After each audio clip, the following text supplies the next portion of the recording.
Hola, bienvenidos a una nueva emisión de noticias en Directo América por France 24. Yo soy Andrés Mesa Muñoz y a continuación los titulares. Irán advierte a Estados Unidos que responderá decisivamente si enfrenta una agresión militar. Esto luego de que el presidente Donald Trump diera a Teherán hasta 15 días para llegar a un acuerdo sobre su programa nuclear. Irán informó en un borrador del acuerdo que un borrador del acuerdo estaría listo en unos 2 o 3 días. Los musulmanes en Jerusalén celebran el primer viernes del mes sagrado del Ramadán en medio de las tensiones con Israel. Las autoridades israelíes dijeron que solo permitirían la entrada de hasta 10.000 fieles palestinos a la mezquita de Al-Aqsa. Sin embargo, se reportó el rezo de unos 80.000 en la explanada de las mezquitas. Tenemos reporte. La Asamblea Nacional de Venezuela aprobó la ley de amnistía bajo la cual fue liberado después de la medianoche el opositor Juan Pablo Guanipa. Como respuesta, España dijo que pedirá a la Unión Europea levantar las sanciones contra la presidenta encargada, Delcy Rodríguez.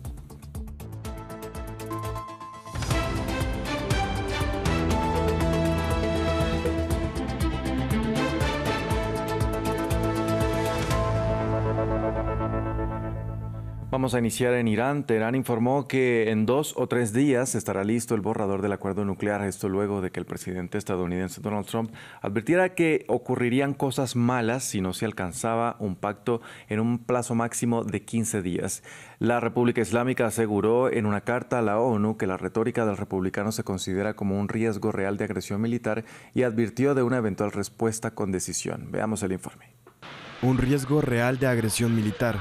Así calificó Irán la retórica del presidente estadounidense Donald Trump contra Teherán. La República Islámica considera que si es atacada, todas las bases estadounidenses en la región serán objetivos legítimos. Y casualidad o no, más aviones cisterna estadounidenses están en la pista de este aeropuerto de Sofía en Bulgaria. Un posible indicativo de que más tropas estadounidenses estarían movilizadas y listas para intervenir si su comandante en jefe da la orden. Varios medios de comunicación estadounidenses anuncian posibles ataques contra Irán durante el próximo fin de semana. Todo esto después de las palabras del republicano.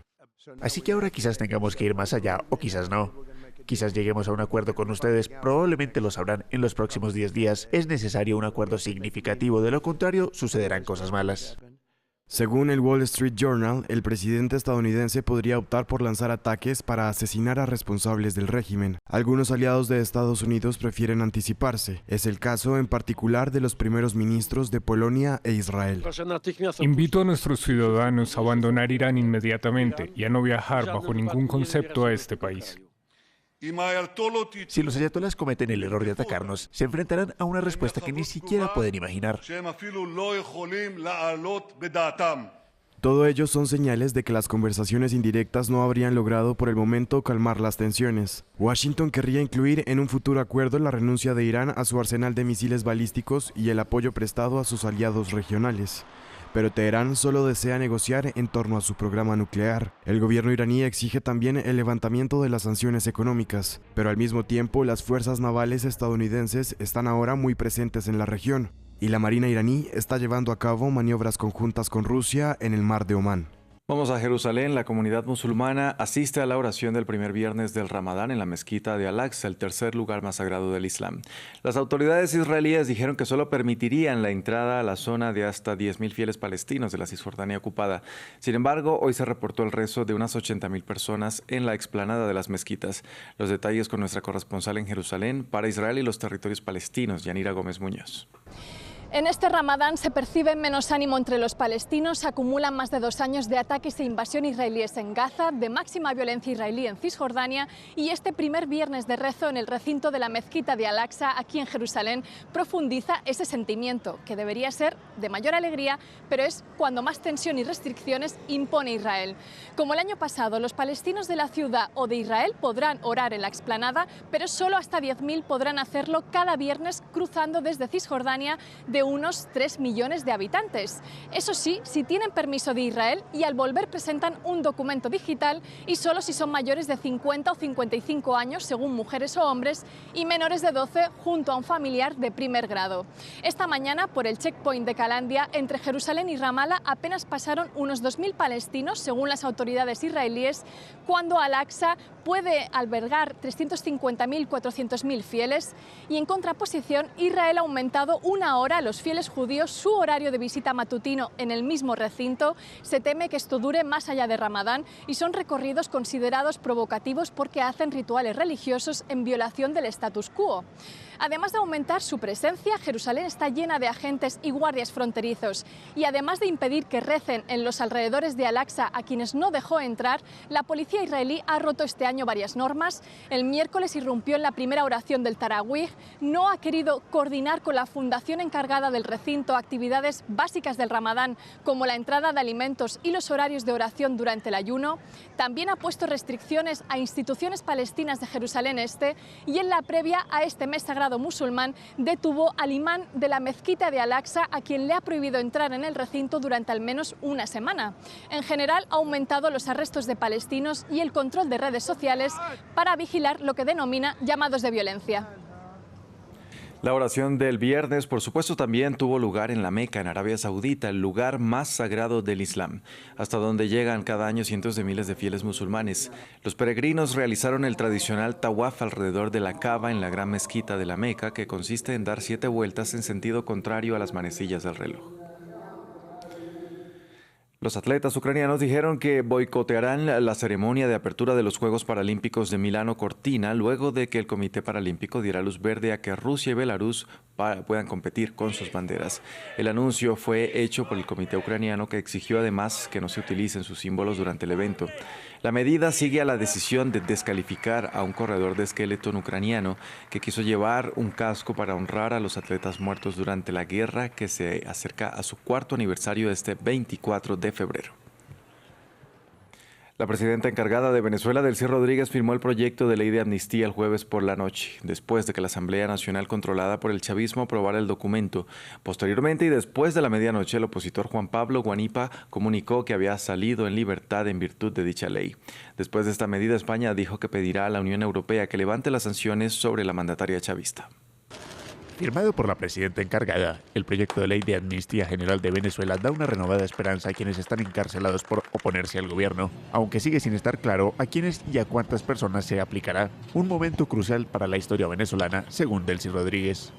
Que la ley de amnistía, que hoy abre una puerta extraordinaria para que Venezuela se reencuentre, para que Venezuela aprenda a convivir democrática y pacíficamente, para que Venezuela se despoje del odio, de la intolerancia, que primen los derechos humanos. Un marcado cambio retórico, dado que el gobierno ha negado durante décadas tener presos políticos. Para las familias de los detenidos, la nueva ley da algo de esperanza. Y vamos a pasar a un próximo paso. Ya no va a ser una huelga de hambre, pero sí va a ser un ayuno con propósito, el cual entregaremos a nuestro Señor Jesucristo, programado para que nuestro cuerpo no siga sufriendo por tanto maltrato. La legislación contempla la extinción de causas contra personas acusadas o condenadas desde 1999, aunque se excluye de la amnistía a las personas que cometieron crímenes de lesa humanidad o que están privados de su libertad por delitos relacionados con participar en acciones armadas contra la soberanía e integridad territorial de Venezuela.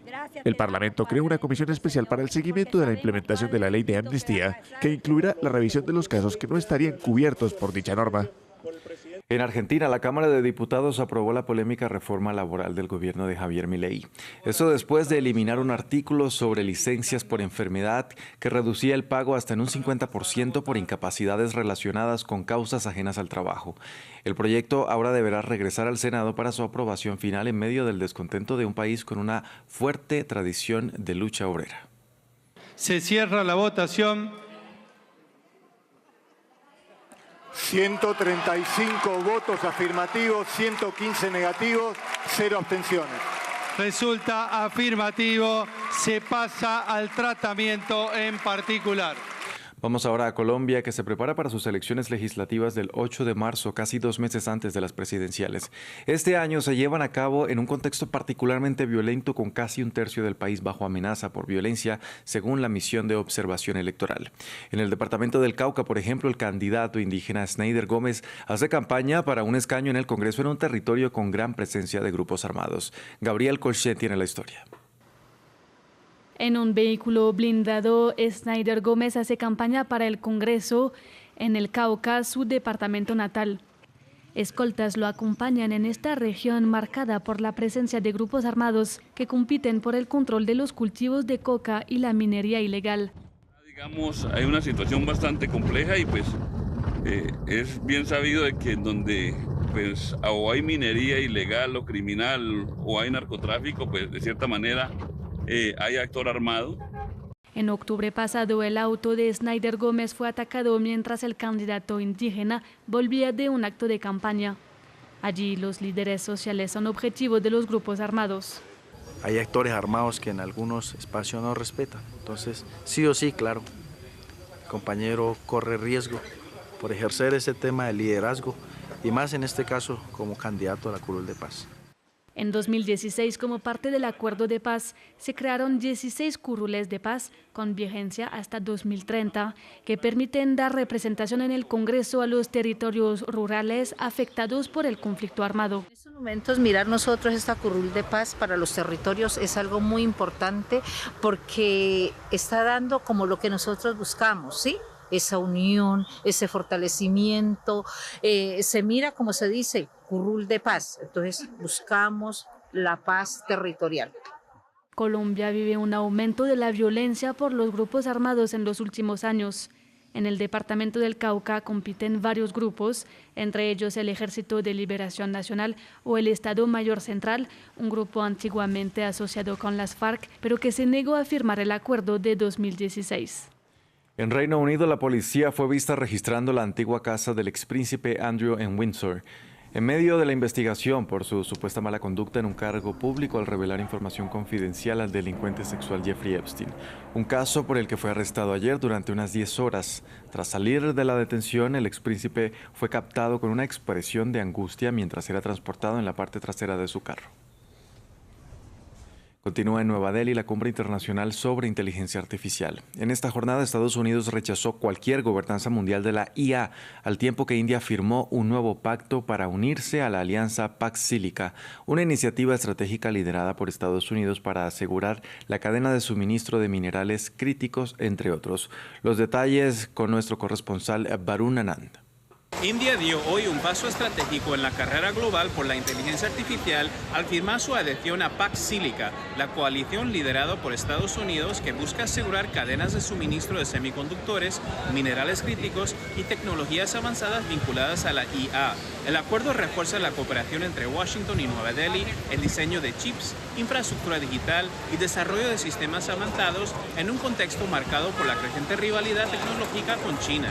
El gobierno indio presenta esta alianza como una apuesta por la soberanía tecnológica y la consolidación del país como actor central en el ecosistema global de inteligencia artificial.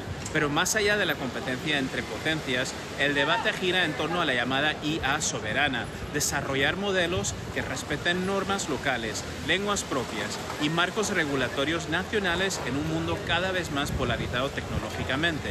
Durante la cumbre, startups indias presentaron modelos entrenados localmente capaces de operar en más de 20 idiomas del país, mientras Emiratos Árabes Unidos anunció el despliegue de un supercomputador de inteligencia artificial en territorio indio para fortalecer la capacidad de entrenamiento de modelos avanzados. Sin embargo, la firma de Pax Silica también generó críticas internas.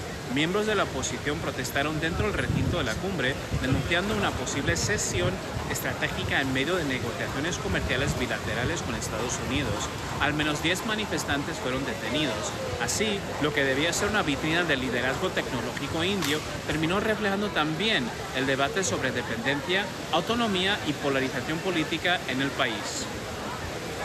Y terminamos en Japón con una historia que ha captado la atención mundial, la de un mono bebé que fue abandonado por su madre y encontró consuelo en un orangután de peluche. Miren ustedes, se trata de Punch, como fue bautizado. El pequeño primate fue llevado hasta un zoológico a las afueras de Tokio y su historia se viralizó en redes sociales al punto de que ha traído a visitantes conmovidos por su situación. Punch sigue aferrándose al peluche en medio del rechazo de otros monos y sus cuidadores esperan que se integre pronto y pueda dejar de depender del juguete que lleva consigo a todos lados. Con estas imágenes despedimos este informativo en France 24. Gracias por acompañarnos. Continúen con toda nuestra programación.